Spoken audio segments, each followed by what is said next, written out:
Tech news in മലയാളത്തിലോട്ട് ഏവർക്കും സ്വാഗതം. നെറ്റ്ഫ്ലിക്സിലെ kids activity report for parents family profile settings പോലുള്ള ഫീച്ചേഴ്സ് ടെസ്റ്റ് ചെയ്യുന്നു. U.com എന്ന സെർച്ച് എഞ്ചിൻ അനൗൺസ് ചെയ്തിരിക്കുകയാണ്. ഇതിൽ റിസൾട്ടിന് വേണ്ടിയിട്ട് ആഡ്സിനെ ആശ്രയിക്കില്ല എന്നാണ് ഫൗണ്ടർ പറഞ്ഞിരിക്കുന്നത്. യൂട്യൂബിൽ ലൈവ് സ്ട്രീമിങ്ങിലെ HDR എന്ന ഫീച്ചർ എത്തിയിരിക്കുകയാണ്. Western digital WD black SN850 AN1500 SSD PC storage സൊല്യൂഷനുകൾ ഇന്ത്യയിൽ ലോഞ്ച് ചെയ്തിരിക്കുകയാണ്. SN850ൽ 500GB 1TB 2TB എന്നീ സ്റ്റോറേജ് ഓപ്ഷൻസുകൾ വരുന്നുണ്ട്. ഇതിൻ്റെ സ്റ്റാർട്ടിംഗ് പ്രൈസ് വരുന്നത് 14,490 രൂപയാണ്. പിന്നെ AN1500ൽ 1TB 2TB 4TB ഇങ്ങനെ സ്റ്റോറേജ് ഓപ്ഷൻസുകളാണ് വരുന്നത്. ഇതിൻ്റെ സ്റ്റാർട്ടിംഗ് പ്രൈസ് വരുന്നത് 30,990 രൂപയാണ്. പിന്നെ WD ബ്ലാക്ക് P10 ഗെയിം ഡ്രൈവും അതുപോലെ P10 ഗെയിം ഡ്രൈവ് ഫോർ എക്സ്ബോക്സും ഇന്ത്യയിൽ ലോഞ്ച് ചെയ്തിട്ടുണ്ട്. Redmi 7, Redmi Y3, Redmi 6A, Redmi 6 എന്നീ ഫോണുകളിൽ MIUI 12 സോഫ്റ്റ്വെയർ അപ്ഡേറ്റ് ലഭിക്കില്ല എന്നാണ് റിപ്പോർട്ട്.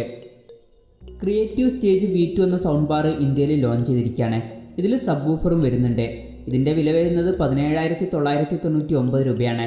പിന്നെ ഇത് ഇപ്പോൾ സ്പെഷ്യൽ ഓഫറിൽ 9,999 രൂപയ്ക്ക് ലഭിക്കുന്നുണ്ട്. നെറ്റ്ഫ്ലിക്സിലെ സ്ട്രീം ഫെസ്റ്റ് വീണ്ടും വന്നിരിക്കുകയാണ്. ഡിസംബർ 9 മുതൽ ഡിസംബർ 11 വരെയാണ് ഇപ്പോൾ സ്ട്രീം ഫെസ്റ്റ് നടക്കുന്നത്. ഇതിൽ നെറ്റ്ഫ്ലിക്സ് ഫ്രീ ആയിട്ട് നമുക്ക് കാണാൻ കഴിയും. Apple Fitness Plus workout service December 14 launch ചെയ്യും. ആപ്പിൾ വാച്ച് 3ലും പിന്നെ അതിനു മുകളിലുള്ള സ്മാർട്ട് വാച്ചുകളിലും അതുപോലെ iPhone 6sലും പിന്നെ അതിനു മുകളിലുള്ള ഫോണുകളിലും ഇത് സപ്പോർട്ടാവും. ഗൂഗിൾ ലുക്ക് ടു സ്പീക്ക് എന്ന ആപ്പ് ലോഞ്ച് ചെയ്തിരിക്കുകയാണ്. ഇത് എക്സ്പെരിമെൻ്റൽ ആപ്ലിക്കേഷനാണ്. ഇതിൽ കണ്ണിൻ്റെ മൂവ്മെൻറ്റ് വെച്ച് വേർഡ്സ് ലൗഡായിട്ട് ഇതിൽ പറയും. സാംസങ് സ്മാർട്ട് തിങ്സ് ജനുവരി മുതൽ ഗൂഗിൾ നെസ്റ്റ് ഡിവൈസിൽ വർക്ക് ചെയ്യും. ആപ്പിളിൻ്റെ പുതിയ പ്രൈവസി ഫീച്ചേഴ്സ് പാലിക്കാത്ത ആപ്പുകൾ ആപ്പിൾ ബ്ലോക്ക് ചെയ്തേക്കാം. സാംസങ് CES 2021 ജനുവരി 11 നടക്കും. ആമസോൺ ഇന്ത്യയിൽ ടോപ്പ് സെല്ലിംഗ് 10 ഫോണുകളിൽ 9 ഫോണുകളും ഷവോമിയുടെ തന്നെ ഫോണാണെന്ന് ഷവോമി പറഞ്ഞിരിക്കുകയാണ്. അടുത്ത് തന്നെ ഹാർമണി OS സോഫ്റ്റ്വെയറുമായിട്ട് വരുന്ന ഹുവാവയുടെ സ്മാർട്ട് വാച്ച് ലോഞ്ച് ചെയ്യുമെന്നാണ് റിപ്പോർട്ട്. OnePlusന്റെ കോ ഫൗണ്ടറായ കാൾപൈ പുതിയ ഓഡിയോ പ്രോഡക്റ്റ് സ്റ്റാർട്ടപ്പ് തുടങ്ങുന്നു എന്നാണ് റിപ്പോർട്ട്. ലാവ BU എന്ന ഫോണിൻ്റെ ചില സ്പെസിഫിക്കേഷൻ ലീക്കായിരിക്കുകയാണ്. ഈ ഫോണിൽ 6.08 ഇഞ്ചിൻ്റെ ഡിസ്പ്ലേ വരാനാണ് സാധ്യത. പിന്നെ സ്പെക്ട്രം SE9863A എന്ന പ്രോസസ്സറുമായിട്ടായിരിക്കും ഈ ഫോൺ വരിക. ഈ ഫോണിൽ 2GB റാമും 32GB ഇൻറ്റേർണലും വരും. പിന്നെ ഫോണിൻ്റെ പിന്നിൽ 13 മെഗാപിക്സൽ ഡ്യുവൽ ക്യാമറ സെറ്റപ്പും ഫ്രണ്ടിൽ 8 മെഗാപിക്സൽ സെൽഫി ക്യാമറയും വരും. പിന്നെ 4060 mAh ബാറ്ററിയുമായിട്ടായിരിക്കും ഈ ഫോൺ വരിക. ഈ ഫോണിൻ്റെ വില 7,777 രൂപയായിരിക്കുമെന്നാണ് റിപ്പോർട്ട്. ഫോണുകൾക്ക് വേണ്ടിയിട്ട് ഗൂഗിൾ പുതിയൊരു ഓപ്പറേറ്റിംഗ് സിസ്റ്റം കൊണ്ടുവരുന്നു എന്നാണ് റിപ്പോർട്ട്. മൈക്രോമാക്സിൻ്റെ പുതിയൊരു 32 ഇഞ്ച് TV ഇന്ത്യയിൽ BIS സർട്ടിഫിക്കേഷൻ സൈറ്റിൽ ലിസ്റ്റ് ചെയ്തിരിക്കുകയാണ്. MI 10 എന്ന ഫോണിന് ഇന്ത്യയിലെ Android 11 ബേസ് ചെയ്തിട്ടുള്ള MIUI 12 സോഫ്റ്റ്വെയർ അപ്ഡേറ്റ് ലഭിച്ചു തുടങ്ങിയിരിക്കുകയാണ്. ഷവോമി അവരുടെ പുതിയൊരു റോളബിൾ ഫോണ് പാറ്റന്റ് ചെയ്തിരിക്കുകയാണ്. ലെനോവോ K12 അതുപോലെ ലെനോവോ K12 Pro എന്നീ ഫോണുകൾ ചൈനയിൽ ലോഞ്ച് ചെയ്തിരിക്കുകയാണ്. ലെനോവോ K12ൽ 6.5 ഇഞ്ചിൻ്റെ HD+ ഡിസ്പ്ലേ ആണ് വരുന്നത്. സ്നാപ്ഡ്രാഗൺ 460 എന്ന പ്രോസസ്സറാണ് ഈ ഫോണിൽ കൊടുത്തിട്ടുള്ളത്. ഈ ഫോണിൽ 4GB റാമും 64GB ഇൻറ്റേർണലും വരുന്നുണ്ട്. പിന്നെ ഫോണിൻ്റെ പിന്നിൽ 48 മെഗാപിക്സൽ ഡ്യുവൽ ക്യാമറ സെറ്റപ്പാണ് വരുന്നത്. ഫ്രണ്ടിൽ 8 മെഗാപിക്സൽ സെൽഫി ക്യാമറ കൊടുത്തിട്ടുണ്ട്. ഈ ഫോണിൽ 5000 mAh ബാറ്ററിയാണ് വരുന്നത്. ഈ ഫോണിൻ്റെ വില വരുന്നത് 799 യുവാനാണ്, അതായത് ഏകദേശം 8,500 രൂപ പ്രൈസ് റേഞ്ചിൽ. പിന്നെ ലെനോവോ K12 Pro എന്ന ഫോണിൽ 6.8 ഇഞ്ചിൻ്റെ HD+ ഡിസ്പ്ലേ ആണ് വരുന്നത്. ഈ ഫോണിൽ പഞ്ചോൾ ഡിസ്പ്ലേ ആണ് കൊടുത്തിട്ടുള്ളത്. പിന്നെ സ്നാപ്ഡ്രാഗൺ 662 എന്ന പ്രോസസ്സറുമായിട്ടാണ് ഈ ഫോൺ വരുന്നത്. ഫോണിൻ്റെ പിന്നിൽ 64 മെഗാപിക്സലിൻ്റെ ട്രിപ്പിൾ ക്യാമറ സെറ്റപ്പാണ് വരുന്നത്. ഫ്രണ്ടിൽ 16 മെഗാപിക്സൽ സെൽഫി ക്യാമറ കൊടുത്തിട്ടുണ്ട്. 6000 mAh ബാറ്ററിയുമായിട്ടാണ് ഈ ഫോൺ വരുന്നത്. ഈ ഫോണിൽ 20 വാട്ടിൻ്റെ ഫാസ്റ്റ് ചാർജിങ് സപ്പോർട്ട് ചെയ്യുന്നുണ്ട്. ഈ ഫോണിൻ്റെ വില വരുന്നത് 999 യുവാനാണ്, അതായത് ഏകദേശം 10,500 രൂപ പ്രൈസ് റേഞ്ചിൽ. പിന്നെ ഇത് മോട്ടോ G9 Power എന്ന ഫോണിൻ്റെ റീബ്രാൻഡഡ് വെർഷനാണ്. സാംസങ് S21 സീരീസിൽ പഴയതിലും വലിയ അതുപോലെ തന്നെ പഴയതിലും ഫാസ്റ്റർ ആയിട്ടുള്ള ഫിംഗർ പ്രിൻറ്റ് സെൻസർ വരുമെന്നാണ് റിപ്പോർട്ട്.